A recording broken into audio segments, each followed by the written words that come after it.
자, 오늘 11월 첫 주입니다. 저는 사사기 16장 28절에서 31절까지 말씀을 가지고 삼손이여 라는 제목으로 주의 말씀을 함께 나누고자 합니다.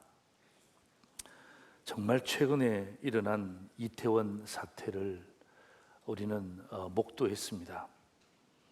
그리고 너무나 어리고 젊은 희생자들, 중학생들, 고등학생들, 대학생들, 청년들, 다수의 여성들, 어머니까지 있더라고요. 그리고 외국인들까지. 정말 이러한 그 희생자와 그 희생자들의 유가족들을 보면서 전 국민이 안타까움을 토로하는 동시에 나도 겪을 수 있다라는 위기의식이 팽배해져 버렸어요. 어떤 직장인이 저한테 그 말을 하더라고요. 목사님, 우리는 매일 경험하고 있습니다. 아니, 어떻게 매일 경험한단 말이에요? 김포에서 서울 쪽으로 출근하는 그 지하철이 하나밖에 없는데 거기 아침에 출근하는데 보면 이거는 콩나물 시루가 무엇인지를 경험하는 거예요. 뿐만 아니라 서울에서 서울로 출근하는 그 지하철의 시간에도 보면 그냥 아무 소리를 낼 수 없는 거예요. 괜시리 소리 내면 어떡합니까? 사람들이 다 쳐다보는 거예요. 그 정도로 이게 얼마나 이런 이 위기의식을 느끼는지 날마다 느낀다는 거예요.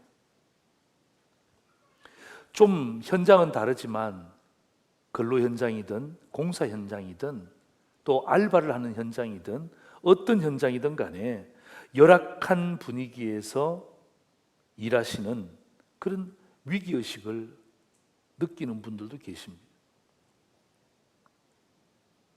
그리고 여러분, 같은 나이 또래들이 모였을 때 어머 세상에 누가 암 걸렸대. 그렇게 건강했는데 암이래. 이런 이야기를 들으면요 갑자기 위기의식을 팍 느끼는 거예요. 어머, 나도 이번에 건강검진할 때 내 돈을 좀 더 내서라도 좀 자세히 받아봐야 되겠다.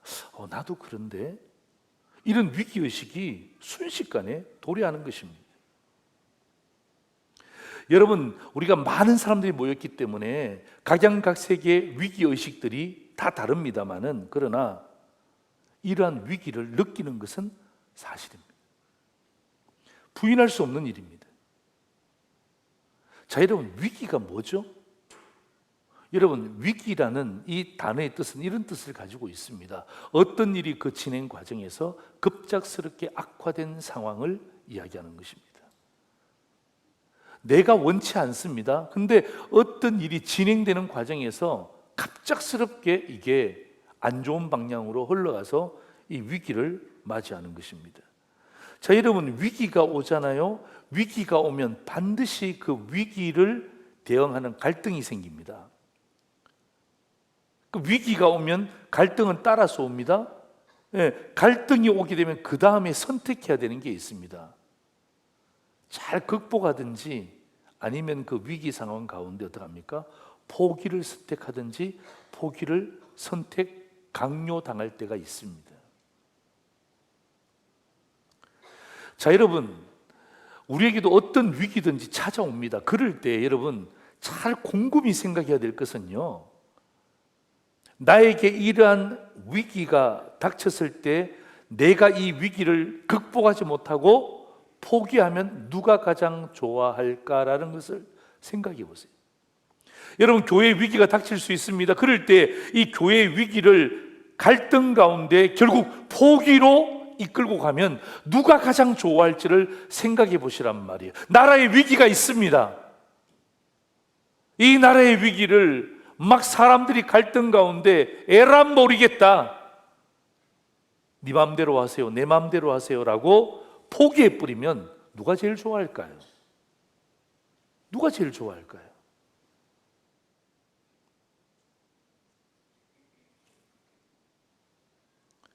여러분, 베드로전서 5장 8절 보십시오.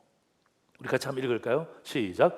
근신하라 깨어라 너희 대적 마귀가 우는 사자같이 두루다니며 삼킬 자를 찾나니. 여러분, 마귀는요 우리의 친구가 아닙니다. 성경 뭐라고 되어 있습니까? 우리의 대적입니다. 대적. 예. 여러분, 위기 가운데 갈등하잖아요. 이 갈등 가운데 결국 포기를 선택하든지 포기의 선택을 강요당해서 그 길로 가든지 간에 결국 누가 제일 좋아하는 것입니까? 예, 맞습니다. 우리의 대적 마귀가 우는 사자처럼 두루 다니면서 삼킬 자가 뭐예요? 삼킬 자가 뭐죠? 포기한 자를 이야기하는 거예요. 여러분, 우는 사자가 덤벼들어도 어떡합니까? 그 덤벼들이는 사자 앞에서 어떡합니까? 담대함을 가지고 삼손처럼 힘을 내면요 삼켜지지 않습니다. 호락호락하지 않습니다. 넘어가지 않습니다. 그런데 뭐하니까? 포기하니까.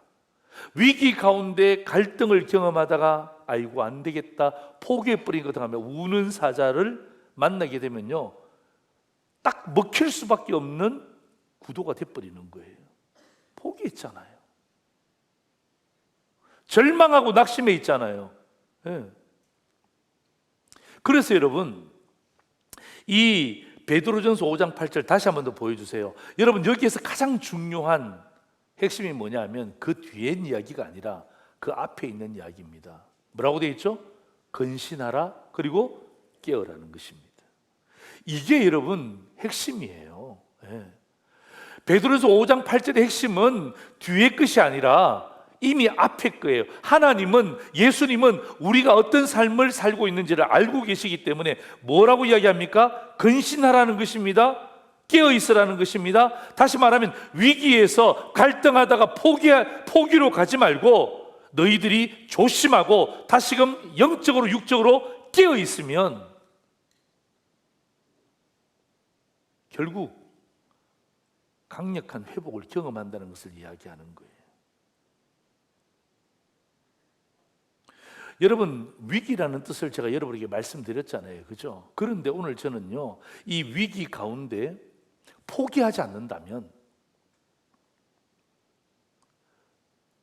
뭐 부부끼리 위기도 있죠. 부모와 자식 간의 경제, 건강에 뭐 여러 가지 많은 위기가 닥칠 수 있잖아요. 그럴 때 여러분이 포기하지 않는다면, 저는 오늘 제가 여러분에게 제시하고 싶은 것이 뭐냐면 위기의 이중성입니다. 이중성. 예.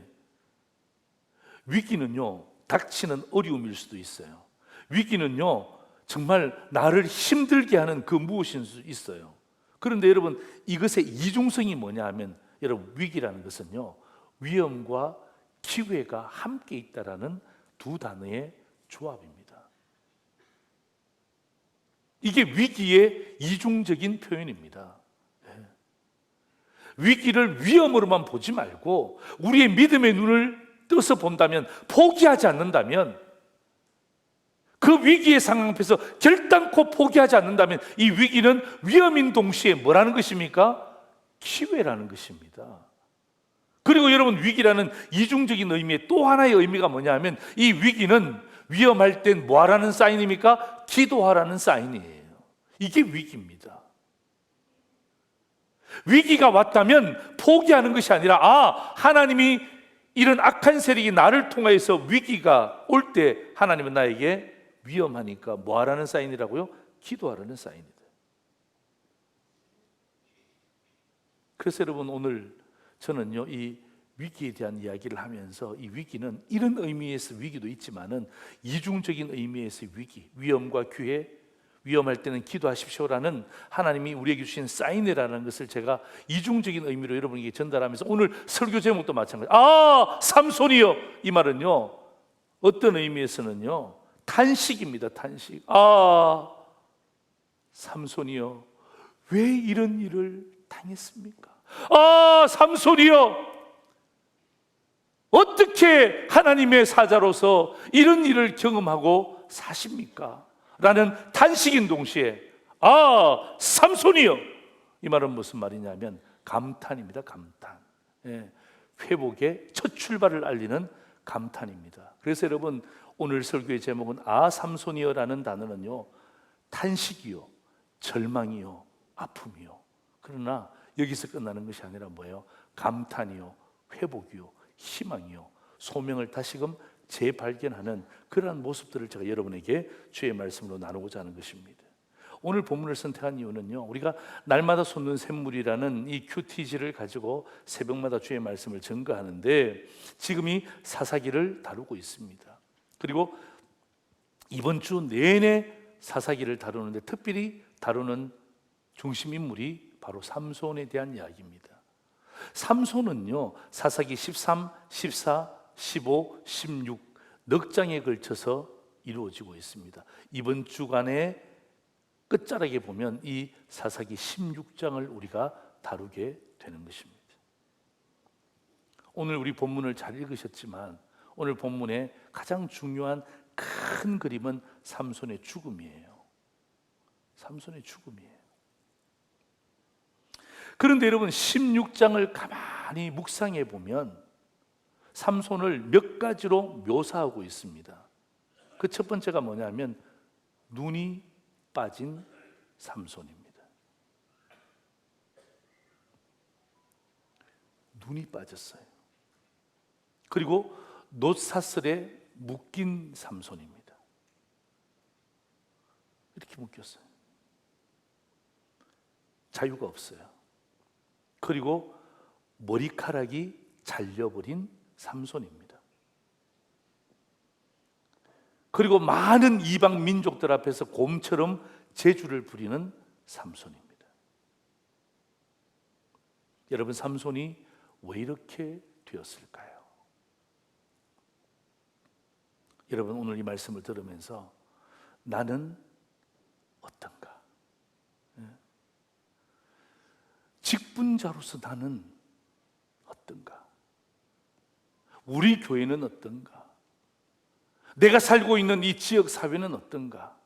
혹시 머리카락이 잘린 삼손처럼 존재하고 있지 않습니까? 두 눈이 뽑힌 채 아무것도 보지 못하는 본능에만 이끌려 살고 있는 우리의 모습은 아닌가?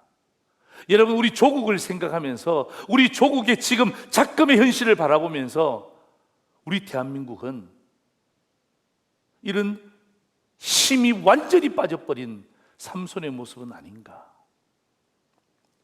오늘 저는 이 본문의 말씀을 가지고 이 시대적 상황도 우리의 형편도 또 우리의 미래도 오늘 이 말씀을 통해서 우리가 함께 잘 정리하면서 이 말씀이 우리의 선한 말씀이 되어서 다시 한 번 더 산 소망이 되는 주의 말씀이 되기를 주의 이름으로 축원합니다. 아멘. 두 가지입니다. 삼손이여. 첫 번째입니다. 우리 같이 한번 읽겠습니다. 시작. 하나님의 경고를 무시할 때 무너진다. 한 번 더요. 시작. 하나님의 경고를 뭐 할 때? 무시할 때 무너집니다. 여러분, 삼손을 향한 하나님의 경고가 무엇입니까? 삼손의 아버지를 향한 경고가 무엇이었습니까? 그건요, 여러분 13장 4절 5절에 나옵니다. 그러므로 너는 삼가 포도주와 독주를 마시지 말며 어떤 부정한 것도 먹지 말지니라. 보라, 내가 임신하여 아들을 낳으리니 그의 머리에 삭도를 대지 말라. 이 아이는 태에서 나음으로부터 하나님께 바쳐진 나실린이 됨이라. 이건 경고입니다. 하나님의 경고에 이런 것들 하지 말라. 왜? 이건 나실린이다. 하나님의 백성이다. 구별된 자들이기 때문에 이런 것들은 하면 안 된다라고 경고하는 것입니다. 여러분, 이 13장 4절 5절만 나오는 것이 아니라 7절에 보면 특별히 아내가 이야기를 듣고 난 다음에 남편에게 이야기합니다. 경고를 다시 한 번 더 반복하죠. 중요하니까. 그리고 여기서 끝나지 않습니다. 14절에 보면 여호와의 사자가 마노아에게 또 나타납니다. 나타나서 어떻게 합니까? 이 경고를 한 번 더 반복합니다. 왜요? 중요하니까. 가볍게 여기지 말 것을 촉구하면서 한 번 더 강조하는 것입니다.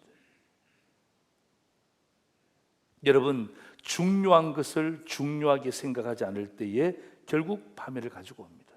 여러분, 자식들 키워보셨잖아요. 자녀들 키울 때도 가면 부모님이 이야기하죠. 야, 이건 참 중요한 거야. 그럴 때도 합니까? 자녀가 그 중요한 것을 인식하면 결국 어떻게 합니까? 거기에서 다시금 새로운 소망을 갖습니다. 그런데 부모님이 이야기할 때 어떻게 합니까? 이거 중요하다고 이야기하는데 농담으로 여깁니다. 가볍게 여깁니다. 무시합니다. 이미 그때부터 파멸의 길을 걷는 거예요. 잠언 29장 1절 보십시오. 우리 같이 한번 읽습니다. 시작. 자주 책망을 받으면서도 목이 곧은 사람은 갑자기 패망을 당하고 피하지 못하리라. 여러분, 자주 책망을 받는다는 무엇입니까? 하나님이 경고한다는 거예요. 여러분, 책망한다는 것은, 말씀으로 책망한다는 것은 뭐죠? 경고한다는 거예요. 경고하는데 목이 곧은 사람은 갑자기 패망을 당하고 피할 수가 없는 것입니다.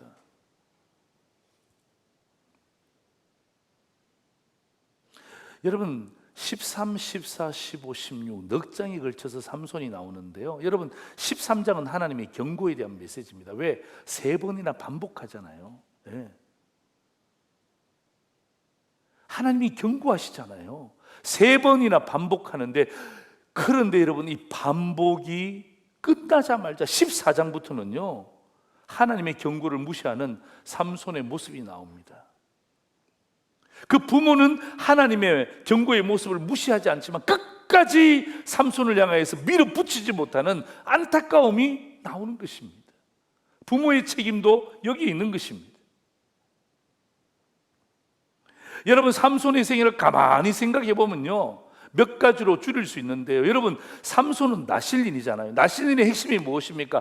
주의 부르심을 받았기 때문에 주의 말씀 가운데 전진하는 거예요. 주의 말씀으로 어떻게 하면 힘을 얻는데 어떻게 합니까? 삼손은 눈에 보기에 좋은 대로 사는 거예요. 그게 여러분 14장부터 곧바로 나옵니다. 네, 눈에 보기에 좋은 대로 여인을 간택합니다. 그것도 이방 여인을 3사람이나 간택하죠. 딥나의 여인을 눈에 보기에 좋은 대로 취했을 때 부모가 이야기하잖아요. 어떻게 너는 할례 받지 못하는 여인을 네 아내로 삼으려고 하느냐. 그러니까 삼손이 뭐라고 이야기합니까? 아버지, 잔소리하지 마세요. 제 눈에 보기에 좋습니다. 그때 아버지가 한 번 더 밀어붙였어야죠. 강력하게 제지했었어야죠. 그런데 어떡합니까? 내버려 둡니다. 아들이 보기에 좋다 그러니까 뭐 어떡하겠어. 예.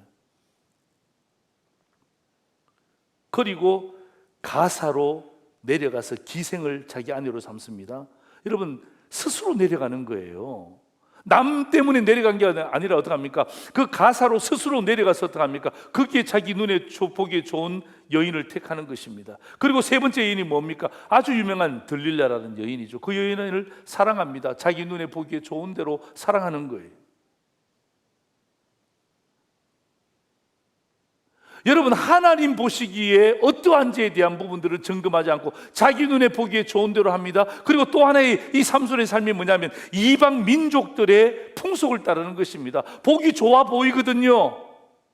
화려하게 보이거든요. 우리는 그런 풍속이 없는데, 야, 저쪽 다른 민족들을 보니까 아주 화려하거든요. 가면 쓰고 나타나잖아요. 막 그냥 북치고 장구치잖아요. 막 화려하게 막 음악과 함께 파티를 열이고 어떡합니까? 여기에 휙 휩쓸린 거예요. 누가? 삼손이. 그래서 어떡합니까? 그들과 농담 따먹게 하는 거예요. 수수께끼 내는 거예요.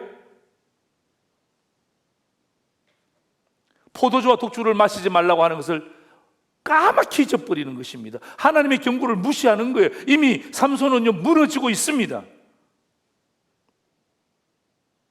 여러분, 16장 15절 16절 보시면요 이 들릴라가 뭐라고 이야기하냐면, 들릴라가 삼손에게 이르되 당신의 마음이 내게 있지 아니하면서 당신이 어찌 나를 사랑한다고 하십니까? 당신이 이로써 3번이나 나를 희롱하고 당신의 큰 힘이 무엇으로 말미암아 생기는지를 내게 말하지 아니하였습니다. 막 그냥 옆에서 사랑 타령할 때 어떡합니까? 쓸데없는 소리, 묻지도 말고 따지지도 마 라고 이야기를 했었어야죠. 왜? 여러분, 아무리 사랑하는 여인이 있다 한다 할지라도 하나님의 경고가 그의 머릿속에 있다면 그러한 이야기를 듣고 어떡합니까? 단방에 잘라버리셨어야 되는데 어떡합니까? 여기에 삼손이 휘둘리기 시작합니다. 17절 보세요. 날마다 그 말로 그를 재촉하며 조릅니다. 삼손의 마음이 번뇌하여 죽을 지경이라. 날마다 똑같은 말로 어떡합니까? 막 재촉합니다. 그리고 뭐 팍팍 조릅니다. 그러니까 다음에 삼손의 마음이 번뇌하여 죽을 지경이 되었습니다. 여러분, 아직까지 죽지 않았잖아요. 죽을 지경이 되었잖아요. 그럼 여기에서도 끊어야죠. 하나님의 엄청난 경고의 말씀을 듣고 자랐잖아요. 아버지가 이야기했을 것 아닙니까? 그런데 어떡합니까? 이 경고를 무시하는 거예요. 완전히 무시합니다. 그리고 어떡합니까? 이 자기의 이 머리카락에서 힘이 빠지는 것을 알려주잖아요. 예. 하나님의 경고를 완전히 무시하는 거예요. 그래서 여러분 20절에 오면 이런 말씀이 나옵니다. 우리 같이 한번 읽어보실래요? 20절 시작. 여호와께서 이미 자기를 떠나신 줄을 깨닫지 못하였더라. 아, 삼손이여,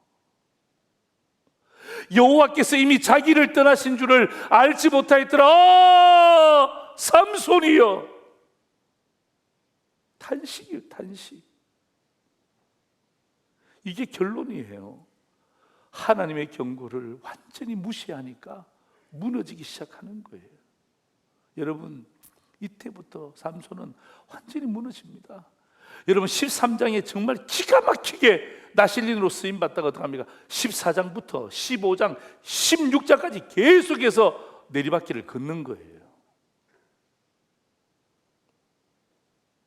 여러분, 에덴 동산으로 돌아가 볼까요? 창세기 에덴 동산에 보시면 하나님이 에덴 동산 중앙에 있는 선악과를 먹지 말라고 이야기하잖아요. 경고하셨잖아요. 예. 먹는 날에는 너희들이 죽는다. 예. 예. 정령 죽는다 그랬잖아요. 확실히 죽는다 그랬잖아요. 그런데 어떡합니까? 그 하나님의 경고를 무시하는 거예요. 왜? 보암직하니까. 왜? 먹음직하니까. 왜? 그게 갖고 싶은 거야. 그러니까 하나님의 경고를 무시하니까 어떡합니까? 그때부터 이미 마음이 무너지니까, 마음이 무너지면 여러분 육체는 그냥 따라가는 거예요. 에덴 동산에서 아담과 하와가 쫓겨나는, 우리는 그 역사의 현장을 우리 성경을 통해서 보고 있지 않습니까? 여러분, 하나님의 경고를 무시하면요 무너질 수밖에 없어요. 하나님이 떠나버렸는데 그의 인생이 어떻게 되겠습니까? 저는 이번 이태원 이 사태 29일 밤 10시 15분이었습니다. 저는 이미 이 사건이 일어났지만 충분히 막을 수 있다는 생각을 국민 가운데 저처럼 생각하시는 분도 많을 거예요. 왜냐? 시간 한번 보여주실래요? 6시 34분, 8시 9분, 8시 33분, 8시 53분, 9시, 9시 2분, 9시 7분, 9시 10분, 9시 51분, 10시, 10시 11분. 그리고 4분 뒤에 엄청난 일을 경험하는 거죠. 여러분, 이게 어떤 시간인 줄 아십니까? 시민들이 112에 신고한 시간입니다. 11번이나 신고했습니다. 11번이나 경고의 사인을 주었어요. 그런데 4번만 나갔습니다. 그리고 여러분, 이 6시 34분에 해밀턴 호텔 옆에서 시민이 이건 아니다. 그래서 신고를 했어요. 그 신고의 녹취록이 뭐냐면 이렇게 되어 있습니다. 좁은 골목인데요, 지금 큰일 났습니다. 클럽에 줄 서 있는 인파와 이태원역에서 올라가는 사람들과 골목에서 내려오는 사람들이 삼중이 완전히 엉켜버려서 잘못하다가 압사당할 것 같습니다. 제발 진입로에서 인원 통제해 주셔야 됩니다. 조치를 해 주셔야 될 것 같습니다. 여러분, 압사라는 단어가 여러분 11번 가운데 6번이나 나옵니다. 여러분, 그 사람들이 짜고 이야기하는 것 아니거든요. 다 다른 사람들이 이야기하는데 이거 분명히 문제 생긴다. 그래서 어떡합니까? 112에 그렇게 11번이나 신고했는데, 여러분 10시 15분에 4시간 전 아닙니까? 약 4시간 전에 이미 이것이 경고가 갔잖아요. 사인이 주어졌잖아요. 그런데 뭐라고 되어 있냐면 일반적인 불편 신고로 판단했다는 거예요. 원래 이태원은 그런 신고 자주 들어옵니다. 아이 뭐 이런 축제 가운데 아이 뭐 좀 불편하면 아유 사람들이 그냥 아유 그 불편을 좀 못 견뎌서 아이 그냥 바로 신고하죠 뭐.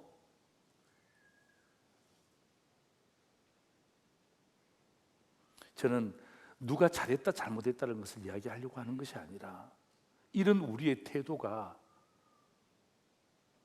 그들에게만 있는 게 아니라 우리에게는 없냐 이 말이에요. 예? 우리에게는 없냐 이 말이에요.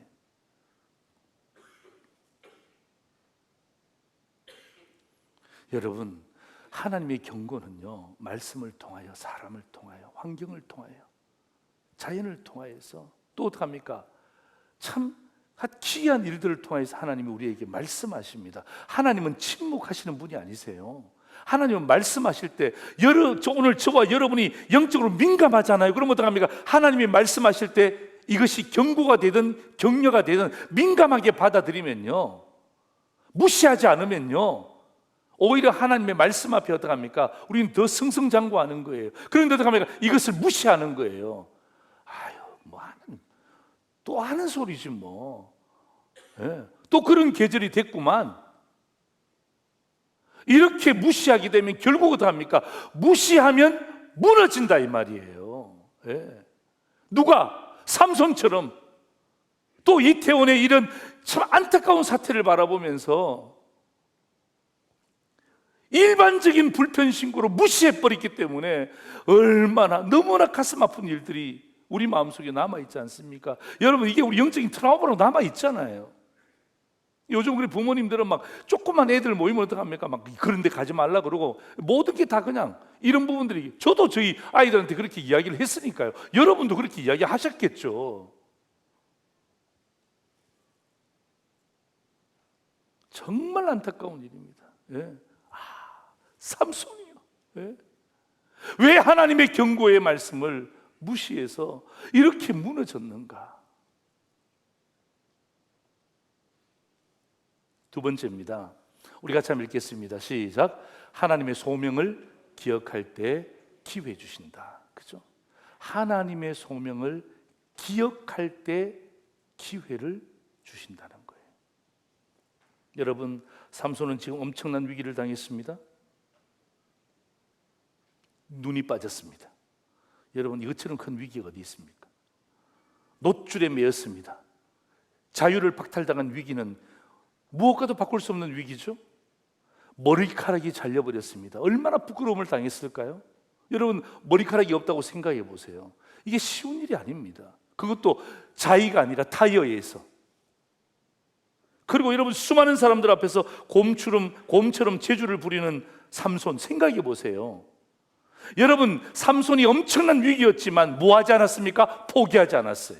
이게 중요한 거예요. 우리가 이 삼손의 마지막 그 죽음 앞에서 배워야 될 가장 중요한 레슨이 바로 이겁니다.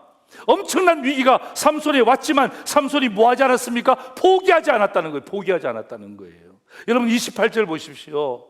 삼손이 여호와께 부르짖어 이르되 주 여호와여 구하옵나니 나를 생각하옵소서. 하나님이여 구하옵나니 이번만 나를 강하게 하사 나의 두 눈을 뺀 블레셋 사람에게 원수를 단번에 갚게 하옵소서. 삼손이 눈이 빠졌어요. 그런데 소명을 봤어요.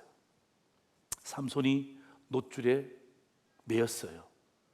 놋줄에 매였지만 자유는 박탈당했지만은 하나님이 나에게 주신 소명이 기억이 났어요. 머리카락은 잘려져 있지만 머리털이 나기 시작하면서 그래, 하나님이 나를 부르신 소명이 무엇인지를 고민하기 시작했어요. 수많은 사람들 앞에서 곰처럼 재주를 부렸지만 내 소명은 이게 아닌데, 이 생각이 들기 시작한 거예요. 그래서 포기하지 않고 누구를 찾습니까? 하나님을 찾는 거예요. 예? 하나님을 찾는 거예요. 하나님을 찾아서 어떡합니까? 그는 하나님 앞에 마지막 기도를 올려드리는 거예요. 하나님, 이번만 나에게 새로운 힘을 허락하여 주옵소서. 내가 하나님이 나를 부르신 그 소명자처럼 마지막 이 소명을 불태우게 하옵소서. 여러분, 이 삼손이 하나님을 찾고 기도함으로 본래의 소명이 회복되기 시작하는 거예요. 여러분, 본래의 소명이 무엇입니까? 삼손의 본래의 소명이 무엇입니까? 이스라엘의 구원자 아닙니까? 사사 아닙니까? 이렇게 삼손이 기도했잖아요. 뭐라고 이야기합니까? 하나님이여 기도하오니 이번만 나를 강하게 하옵소서. 가슴 아픈 기도죠. 왜? 소명과 생명이 바뀌어지는 순간입니다. 네. 소명과 생명이 바뀌어지는 거예요. 네. 생명을 들여서 어떡합니까? 하나님의 소명을 그는 마지막에 이루기 위해서 하나님 기도합니다. 이번만 나를 강하게 하셔서 내 생명은 데리고 가시고 하나님의 소명이 이 땅 가운데 이루어지게 하옵소서.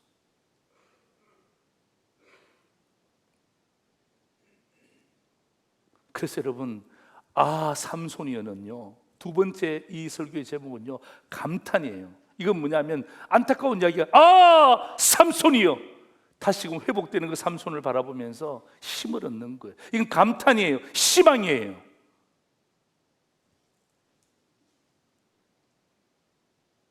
하나님은 그에게 소명의 기회를 주시고 생명을 가지고 가셨어요. 결국 하나님은요, 소명을 이루신 거예요. 여러분, 제가 좀 전에 말씀드렸죠. 위기는 위험할 때 기도하라는 사인이에요. 여러분, 기도한다는 것은 하나님을 찾는다는 거예요. 반대로 하나님을 찾는다는 것은 기도한다는 거예요.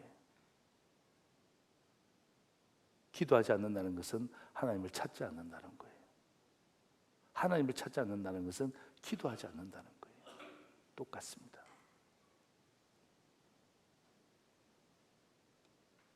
마태복음 7장 7절에서 8절 예수님의 말씀 한번 보실래요? 구하라 그리하면 너에게 주실 것이다. 찾으라 그리하면 찾아낼 것이요 문을 두드리라 그리하면 너에게 열릴 것이니 8절 같이 읽습니다. 시작. 구하는 이마다 받을 것이요 찾는 이는 찾아낼 것이요 두드리는 이에게는 열릴 것이다. 여러분, 구하다, 찾다, 두드리다 점층법이죠. 그죠? 구하는 것, 그리고 막 찾는 것, 그 다음에 내가 쾅쾅 두드리는 것, 이게 무엇입니까? 결국은 기도한다는 것은 뭐예요? 하나님을 내가 발견하는 거예요. 하나님을 구하는 것이고, 내 삶의 현장에서 아무리 척박한 어려움이 있다 하더라도 하나님을 찾는 것이고, 하나님 일어나셔서 나를 구원해 주세요, 막 두드리는 거예요. 간절한 마음으로.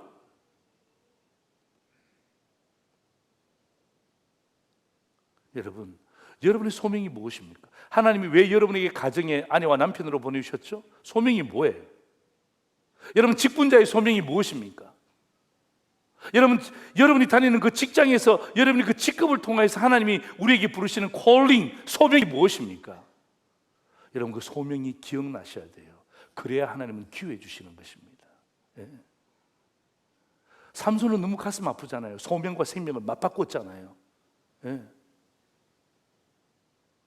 오늘 이 말씀을 통하여서 저는 우리가 그렇게 되기를 원치 않아요. 우리는 뭐예요? 이미 말씀을 통해서 오늘 삼손에 대한 이야기를 통해서 우리 알잖아요. 와, 생명과 소명을 바꿨구나, 나도 그렇게 해야지. 그게 아니라 때가 되면 그렇게 할 수 있겠지만, 그러나 이 말씀을 우리에게 미리 주신 이유가 무엇입니까? 우리의 생명을 다시 한 번 더 소명의 회복을 위해서 기억하고, 하나님이 기회 주실 때 이것이 하나님이 나에게 주신 기회다, 이 의식을 가지고 어떻게 합니까? 내 삶에 다시금 소명을 이루어내는 거예요. 네. 이루어내는 거예요. 하나님을 찾는 거예요. 우리 사랑하는 상도제는 믿음의 성도 여러분, 오늘 저는 이 삼손의 이 메시지를 여러분과 함께 나누면서 이 시대상과 우리의 모습과 참 정말 어떤 의미에서는 이 압사 트라우마에 있는 우리의 모습들을 바라보면서 오늘 저는 이 말씀이 여러분에게 힘이 되고 치유가 되고, 그냥 우리에게는 일어나지 않았다 이것 때문에 감사할 그 정도가 아니라, 하나님의 경고를 무시하면 무너졌군요. 하나님의 소명이 기억되어지면 하나님이 또다시 기회를 주셨군요. 하나님을 찾는 자에게, 여러분, 소명의 핵심이 무엇입니까? 내가 어떤 일을 한다는 것이 아니라 하나님을 다시금 내 삶 속에 영접하는 거예요. 하나님을 다시금 내 삶 가운데 인도하는 거예요. 하나님을 찾는 거예요. 그게 뭐죠? 소명의 제 확신이에요. 하나님은 우리에게 기회를 주시는 거예요. 오늘 저는 설교를 마무리하면서 지난 심야 기도회 때 우리 나오미, 한나, 마르다 여전도회가 찬양을 하셨는데 제가 막 설교를 생각을 하면서 마무리를 어떻게 할까 고민했어요. 근데 딱 이 세계 여전도회가 찬양을 딱 하는데 저기 앉아 있다가 야, 하나님 감사합니다. 예. 참 설교 마무리를 내가 어떻게 해야 될지 고민했는데 이 세계 여전도회가 찬양을 하는데 제 눈에서 눈물이 콸칵 났고요. 아, 내가 이거 우리 성도들에게 심야기도뿐만 아니라 내가 주일날 주의 말씀 증거하고 난 다음에 내가 이것으로 정리해야 되겠다는 제 마음의 생각이 들었어요. 여러분, 오늘 여러분 특별히 세계 여전도회가 하는 이 찬양의 가사를 잘 묵상해 보십시오. 예? 하나님은 오늘도 우리에게 다시금 소명이 기억되어지기를 원하고 그 소명이 기억되어지면 하나님은 우리에게 반드시 기회를 주시는 거예요. 그래서 여러분 사실은 삼손은 가슴 아프기 시작했지만 마지막에는요 정말 하나님의 사명을 이루는 사사로 살아갔던 거예요. 영상 한번 볼까요?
할렐루야를 박수로 하나님께 올리겠습니다.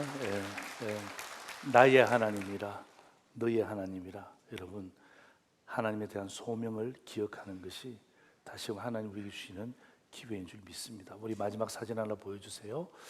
자, 여러분, 오늘 설교를 마무리하면서 삼손이요, 우리 첫 번째 같이 읽습니다. 시작. 하나님의 경고를 무시할 때 무너집니다. 두 번째입니다. 하나님의 소명을 기억할 때 기회를 주신다라는 이 말씀을 꼭 붙잡기를 바라고,